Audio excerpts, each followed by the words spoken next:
پیغام کو پہنچانے کے لیے بڑی تکلیفیں اٹھائی گئیں. یہ واقعہ شاید بتا چکا، یاد نہیں آ رہا مجھے، کہ ایک شخص تھا، اسے اپنے گھر میں ہر سال امام حسین کی 10 مجلسیں کرواتا تھا. لیکن ایک دفعہ شدید غریب ہو گیا، مال پیسہ ختم ہو گیا. اس نے اپنی بیوی کو کہا کہ آپ کے پاس کچھ سونا کچھ بچا ہے، بیچیں، امام حسین کی مجلس کروائیں. کہ نہیں، کچھ بھی نہیں بچا. تو انہوں نے اپنی زوجہ کو کہا کہ ایک راستہ ہے کہ ہم حسین کی مجلس کروا سکیں. کہ کون سا راستہ؟ بردہ فروشوں کا زمانہ تھا. انہوں نے کہا اللہ نے ہمیں ایک بیٹا دیا ہے، اگر اجازت ہو اس بیٹے کو بردہ فروشوں کی بازار میں بیچ کے آؤں، ان پیسوں سے حسین ابن علی کی مجلس کروائیں. فرمایا اس ماں کی آنکھیں بھر آئیں. کہا کہ آپ یہ بھی کوئی پوچھنے کی بات ہے؟ جب کربلا میں زینب نے اپنے بچے قربان کیے، اس ذکر کو بچانے کے لیے چپا چپا کونا کونا بی بی نے تازیانے کھائے، زندانوں کی اذیتیں برداشت کیں، میرا بیٹا کیا ہے، لے جاؤ. یہ اپنے بیٹے کو لے گیا. کہتا ہے میں نے ذہن میں قیمت بنائی تھی کہ اتنے میں اپنے بیٹے کو بیچوں گا، کسی نے میری قیمت ادا نہیں کی.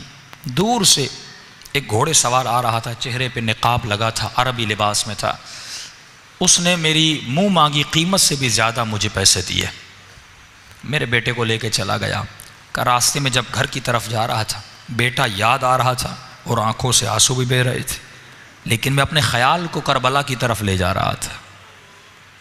میں نے کہا حسین نے بھی تو علی اکبر قربان کیا تھا، زینب نے بھی تو اون و محمد کو قربان کیا تھا، رباب نے بھی تو علی اصغر کو قربان کیا تھا، میری قربانی کیا ہے؟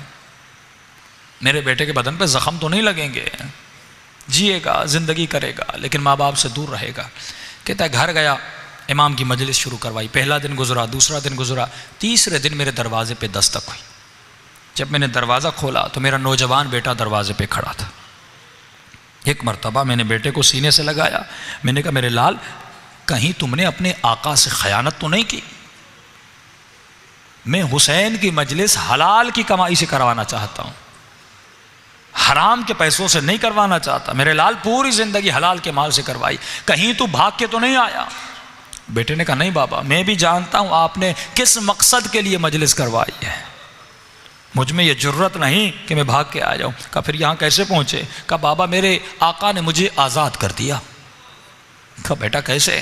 کہا بابا آپ کو یاد ہے جب وہ آئے تھے، نقاب تھا، عربی لباس تھا، جب وہ مجھے گھر میں لے گئے، وہ مجھ سے میری زبان میں ایسے بات کر رہے تھے جیسے ان کی اپنی مادری زبان ہو. میں نے کہا آقا آپ ہماری زبان کو اتنا اچھا کیسے جانتے؟ انہوں نے کہا ہم کائنات کی ہر زبان کو بولنا جانتے ہیں.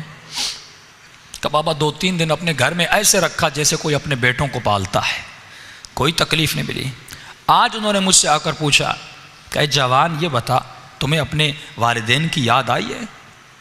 میں نے کہا آقا یاد تو آئی ہے، لیکن انہوں نے مجھے بڑے عظیم مقصد کے لیے بیچا ہے، میں واپس نہیں جاؤں گا. انہوں نے کہا میرے لال مجھے پتا ہے بیٹوں کی دوری کا درد کیا ہوتا ہے، بیٹوں کی دوری کی تکلیف کیا ہوتی ہے.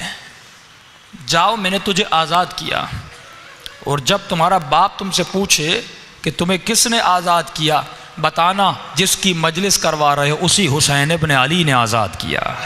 بتانا جس کی مجلس کروا رہے ہو اسی حسین ابن علی نے آزاد کیا. آج کہیں مولا آپ ہمیں بھی خریدیں، ہم بھی آپ کی غلامی کرنا چاہتے ہیں. جو خود کو حسین کی دربار میں بیچ دے، غلامی حسین میں چلا جائے. اور یہ مجلسیں غلام بننے کے لیے بنائی گئیں کہ ایسا کردار بنائیں جیسا آقا حسین کو پسند ہو.